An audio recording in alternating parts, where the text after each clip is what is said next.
New week, new theme, Journey of Redemption. Finally, after being in the very first set of polls and finally winning a spot, we have one that I had decided what would be Fairy Tale's Path to Redemption a long time ago.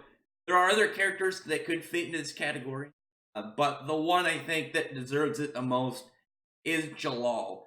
What's funny about Jellal, just getting into like before even the contents of his character, is that people always end up comparing him back to Sieg Hart, who was a character from Hiro Mishima's series prior to Fairy Tail called Rave Master, who looks very similar to Jellal. He's got longer hair though. He's got the tattoo in the same place. Much more of a older style caster mage. But what people a lot of the time don't realize is that's actually a mark that was on Hiro Mishima's original one-shot main character called Magician. That main character had that mark.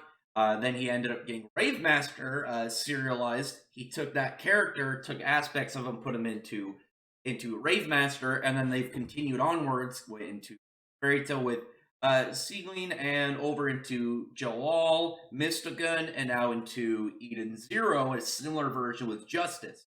I just wanted to put that away because I always thought that was a really interesting trivia thing because he always gets compared to this character, but in reality, it's actually Sieg that was, had an aspect of a previous character brought over to him. He was the one to start it. It was Hiromishima's original main character. But I always really liked Jellal. I think that he was one of Fairy Tail's first really laid out villains, because up until that point we saw some good ones. I mean, Aragorn was pretty cool. Like he didn't have just like I'm a bad guy backstory. You know, he's trying to revenge. You had Leon, who was trying to surpass his master, trying to realize his dreams. You had over with the Phantom Lord arc, which was much more about conflicts like long going between two guilds, because we found out that Phantom Lord was actually made by the creator of Blue Skull, which was the people that originally had their guild based down in Magnolia, and then Mavis and crew taking over and then starting Fairy Tail.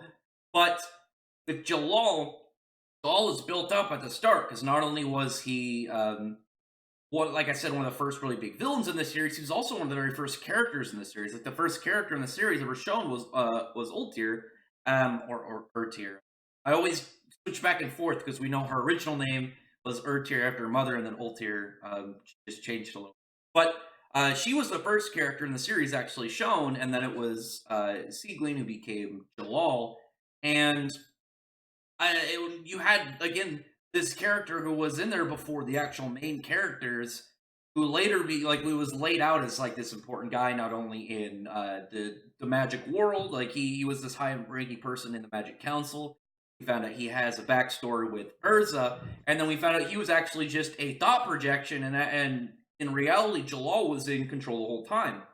And for his backstory, Jellal was controlled by Ortier to make him think that he was like whispered and chosen by Zareth to resurrect him and create this world of freedom, because Jellal, having been a slave in both being a slave physically, emotionally, and whatnot, he saw this world of being able to prevent that and being able to prevent anyone from being enslaved going forward. And where he saw it, as he said, the world of true freedom only lies in Zareth's world, this world of absolute, pretty much like chaos and unruling, in what a lot of people thought Zareth kind of represented. We found out that wasn't the case later on, but it gave a very well and deeply rooted aspect to why he was doing all this. It also was, one of the really nice characters to build up the story of Zareth and different aspects that characters had on him. And one of the things that I always see when people compare Sieg Hart to Jellal, I would agree, at least currently, Sieg Hart had a better going out, because the whole part, his skeleton waiting out for as long as it did. But that's an out, whereas Jellal doesn't have that. If you want to compare the stories, though, I think Jellal's story is way better. Because with Sieg, they kind of just forgave him pretty quickly. With Jellal, even though a lot of the characters ended up kind of seeing that he made up for his crimes, because after the Tower of Heaven arc and he was defeated, he was kind of in this half dead comatose state. Came back after getting healed by Wendy, didn't have any memories, and then regained his memories later on, and he reflected on everything that he did. He didn't think that he didn't know if he was ever going to be able to make up for that, because after the time skip in part two, him and Ursa like had a moment, and they almost kissed. He lied to her and said that he had a fiance, and we find out that he just didn't think he deserved her because she's this person that walks along the path of light. He thinks he's too much stained in the dark, and even though he made crime sorcery for any wizards that were bad that want to redeem themselves, and he's done all these things throughout the series and a lot within the 7 years that everyone was gone, and taking down a multitude of dark guilds, being related to multiple aspects of the story, even like smaller things like helping Natsu and Co. Get stronger by helping them unlock Second Origin. But no matter what happens, and even the point where Jellal was pardoned of his crimes after they defeated Zareth and Acnologia, Jellal still doesn't seem like he thinks he's done enough. And other characters, though they're, whether they're readers or other characters in the series, think, done enough, dude. It's all really up to him. It's how he feels, because, like I said, like, he ended up taking all these events and actions that, even though he was being kind of manipulated in the process, he still knows that he was the one making that decision to go along with it, and to justify like all the sins and crimes he did. And something that I really loved in the Alvarez arc is when he meets up with Urza when they were fighting Nineheart, and Urza was defeated. Jellal, even though he's like, he wants to be with Urza, but he doesn't think he deserves her because he's still like trying to redeem everything he's done, even says like, he's ready to take on one more sin. He's like, I'm going to commit one more sin onto my soul this day.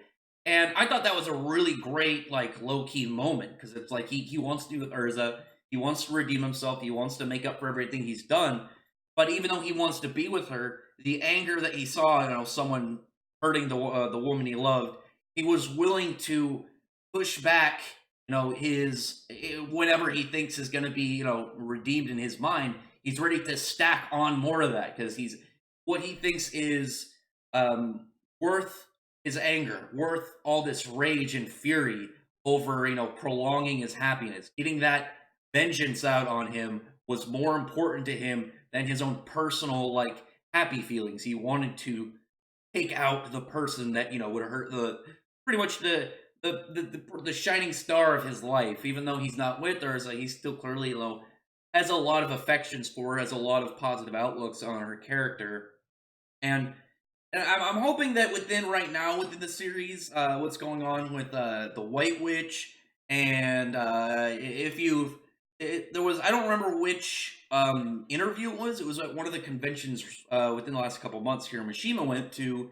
He said that it's one of the things when you're doing, a big weekly manga, because a lot of the times, a lot of the big series are action battle series, but a lot of them end up having romance in there, because even though, people love badass action and power battles and whatnot, they still like they get attached to the characters, and it's enjoyable to see a character go down like a path, or again, it's got a romance with them. I want to see that develop, because it shows a much more human emotional side versus when they're like fighting, crazy calamities, other dangerous bad guy groups, and whatever it may be.